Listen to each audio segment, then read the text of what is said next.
राष्ट्रीय जनता दल जो कहीं ना कहीं पुनः जो इनका कैरेक्टर रहा है तुष्टीकरण की, वो पुनः चाहते हैं इस चीज को। और माननीय मुख्यमंत्री जी ने हमेशा न्याय के साथ विकास किया, किसी के साथ भेदभाव नहीं। नीतीश कुमार जी के रहते हुए अकलियत के हितों से उनकी रक्षा, उनकी सुरक्षा, उनके अधिकारों के साथ कोई भी छेड़छाड़ नहीं कर सकता है। अल्पसंख्यक, वंचित, शोषित ये तमाम तबकों के हितों की रक्षा पे कोई उंगली भी रख सकता है क्या? जिसका निगाहबान, जिसकी रक्षा सुरक्षा माननीय मुख्यमंत्री नीतीश कुमार जी स्वयं कर रहे हैं। और माननीय मुख्यमंत्री श्री नीतीश कुमार जी ने जो बिहार को अल्पसंख्यक समाज के लिए जन्नत बना दिया है। श्री नीतीश कुमार जी मुख्यमंत्री हैं, वहाँ पर जमीन को लेकर के जिस तरह से बातें उड़ाई जा रही, कही जा रही, भ्रम पैदा किया जा रहा है। प्रदेश उपाध्यक्ष, प्रदेश महासचिव और प्रदेश सचिव और विशेष आमंत्रित हमारे सदस्य हैं, कार्यकारिणी के सदस्य हैं, किसी ने भी कोई इस्तीफा नहीं दिया। हमारे सारे सजेशन को मान लिया गया था। 5 सुझाव हम लोगों ने दिया था जेपीसी के समक्ष। वक्फ संपत्ति से जुड़े विवादों के निराकरण के लिए जिलाधिकारी से ऊपर के अधिकारी को अधिकृत किया जाए। आज बिहार प्रदेश जनता दल यूनाइटेड अल्पसंख्यक प्रकोष्ठ के द्वारा आयोजित प्रेस वार्ता में मौजूद तमाम जो अभी अशरफ भाई ने हमारे सभी सम्मानित और माननीय हमारे साथियों का नाम लिया, आप सभी का स्वागत। और प्रिंट और इलेक्ट्रॉनिक मीडिया के साथीगण, छायाकार बंधुगण, आज बहुत ही महत्वपूर्ण विषय पे, और वो विषय अशरफ भाई ने आपको आपके समक्ष रखा। हम लोगों ने आप लोगों को आमंत्रित किया है। जब से सदन में वक्फ अमेंडमेंट बिल इंट्रोड्यूस हुआ, टेबल पर आया, बहस में हुआ, तब से हम लोग इस चीज को देख रहे हैं कि बहुत तरह की भ्रांतियां समाज में सुनने को मिल रही है। जैसे 2-3 दिन पहले से कि भगदड़ मच गई है, ये सारी चीजें स्पष्ट करेंगे अशरफ भाई, क्योंकि उस प्रकोष्ठ से हैं। कुछ चीजें ऐसी हैं उस बिल की, और जनता दल यूनाइटेड का स्टैंड इस बिल में समर्थन को लेकर के वो आपके सामने रखना चाहते हैं। हम लोग ज्वाइंट पार्लियामेंट कमेटी के ऑनरेबल मेंबर हमारे श्री दिलेश्वर कामत जी, जो अत्यंत पिछड़ा समाज, अत्यंत पिछड़ा वर्ग से आते हैं, वो हमारे माननीय मेंबर थे ज्वाइंट पार्लियामेंट्री कमेटी में। और जनता दल यूनाइटेड का जो कंसर्न हम लोगों ने आदरणीय दिलेश्वर कामत जी के माध्यम से, जो पार्टी का कंसर्न था, जो हमने सुझाव दिया था, उस सुझाव को अक्षरशः पालन किया गया है। और हमारा जो कंसर्न था जेपीसी के समक्ष जो रखा था हम लोगों ने, वो था कि जो सामाजिक संगठनों के बड़े नेता थे, उन लोगों ने अपनी आशंकाएं, अपनी चिंताएं हमारे माननीय मुख्यमंत्री आदरणीय श्री नीतीश कुमार जी के समक्ष रखा था। और उन्हीं आशंकाओं और चिंताओं को हम लोगों ने जेपीसी के समक्ष हम लोगों ने रखने का काम किया था। जो हमारा सजेशन था, सजेशन भी कह सकते हैं और शर्त भी कह सकते हैं, अगर इसको दूसरे वे में कहे, हमारे सारे सजेशन को मान लिया गया था। 5 सुझाव हम लोगों ने दिया था जेपीसी के समक्ष, और वो 5 सुझाव बिल में इनकॉर्पोरेट, बिल में उसको लाया गया। तो हमारी पार्टी ने समर्थन दिया। पहला जो हमारा सुझाव था, जमीन राज्य का मामला है, लैंड स्टेट मैटर है, और इसलिए कानून में भी ये प्राथमिकता बरकरार रहेगी। अब सोचिए कि जिस राज्य का, जिस प्रांत का, जिस बिहार के माननीय मुख्यमंत्री श्री नीतीश कुमार जी मुख्यमंत्री हैं, वहां पर जमीन को लेकर के जिस तरह से बातें उड़ाई जा रही, कही जा रही, भ्रम पैदा किया जा रहा है, कहीं कोई इस तरह की बातें हो सकती है क्या? माननीय मुख्यमंत्री नीतीश कुमार जी के रहते हुए अल्पसंख्यक, वंचित, शोषित ये तमाम तबकों के हितों की रक्षा पे कोई उंगली भी रख सकता है क्या?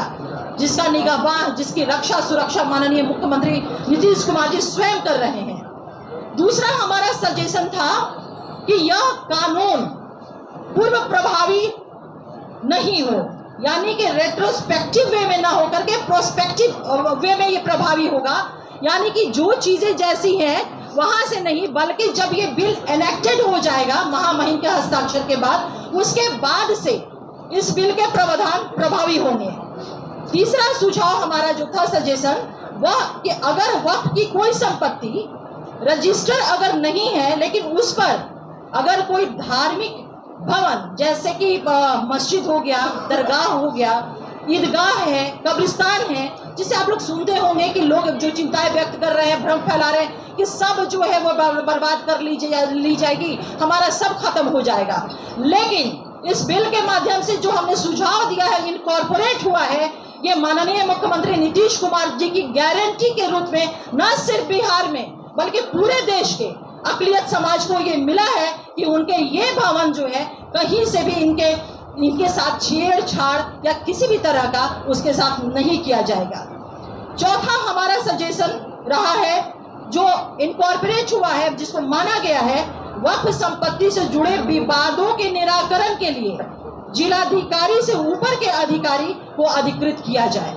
इसको भी शामिल कर लिया गया है इस बिल में, जो हमने सुझाव दिया था।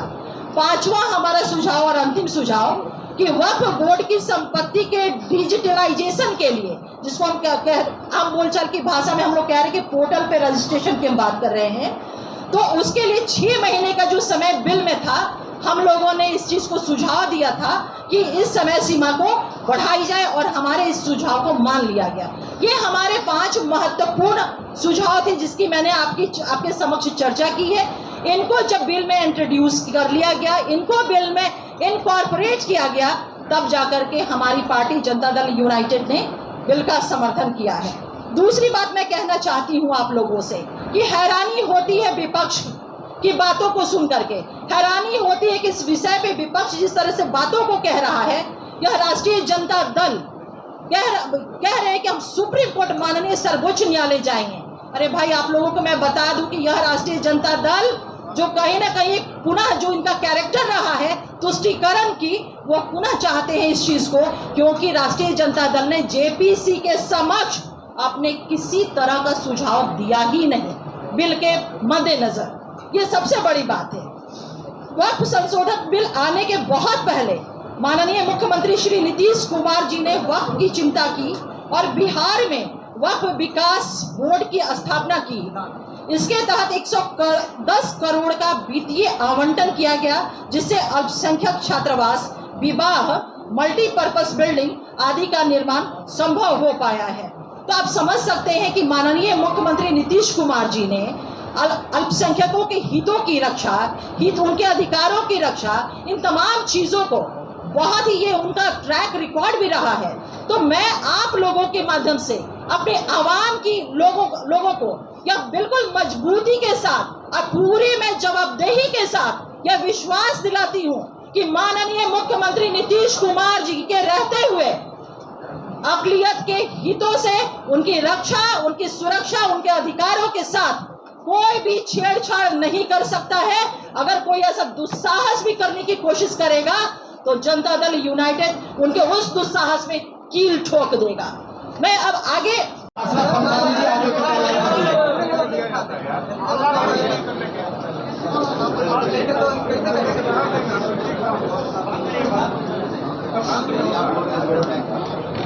इस अल्पसंख्यक प्रकोष्ठ की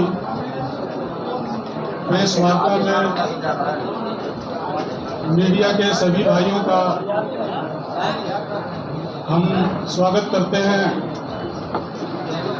आज यहाँ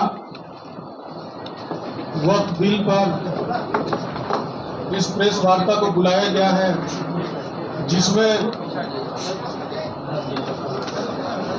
प्रदेश अध्यक्ष ने इस्तीफा दे दिया। कई पत्रकार साथियों ने हमको फोन करके कहा था, मैंने कल भी यहाँ यस न्यूज पर एक अपने सिवान में मैंने बाइट दिया है, और माननीय मुख्यमंत्री श्री नीतीश कुमार जी ने जो बिहार को अल्पसंख्यक समाज के लिए जन्नत बना दिया है, उनके सारे बुनियादी मसलों को हल किया है, उनके खाने पीने में कोई परेशानी नहीं है, इंसाफ के साथ अमन और तरक्की के साथ उनको भी बराबरी का हक दे रहे हैं, तहफ़्फ़ुज़ का पैगाम दे रहे हैं, और इसी को आगे हम लोग बढ़ा रहे हैं। और माननीय मुख्यमंत्री जी ने हमेशा न्याय के साथ विकास किया, किसी के साथ भेदभाव नहीं किया। और जो हमारे विरोधी दल हैं, कुछ छोटे लेवल के जो पहले कुछ हमारे कार्यकर्ता रहे होंगे, अभी कोई भी ऐसा, हमारी स्टेट बॉडी 52 संगठित जिला है और तकरीबन 225 के आसपास हमारे प्रदेश उपाध्यक्ष, प्रदेश महासचिव और प्रदेश सचिव और विशेष आमंत्रित हमारे सदस्य हैं, कार्यकारिणी के सदस्य हैं। किसी ने भी कोई इस्तीफा नहीं दिया। सब लोग माननीय मुख्यमंत्री श्री नीतीश कुमार जी के नेतृत्व में आस्था विश्वास व्यक्त कर रहे हैं और हम लोगों को उम्मीद है कि माननीय मुख्यमंत्री जी जो भी कार्य करते हैं इस समाज के हित के लिए किए हैं। उन्होंने बहुत सारा काम किया है, हमारे सारे बुनियादी मसलों को हल किया है। अब आगे की बात जो है हमारी जो प्रवक्ता है बहन अंजुम आरा जी करेंगे।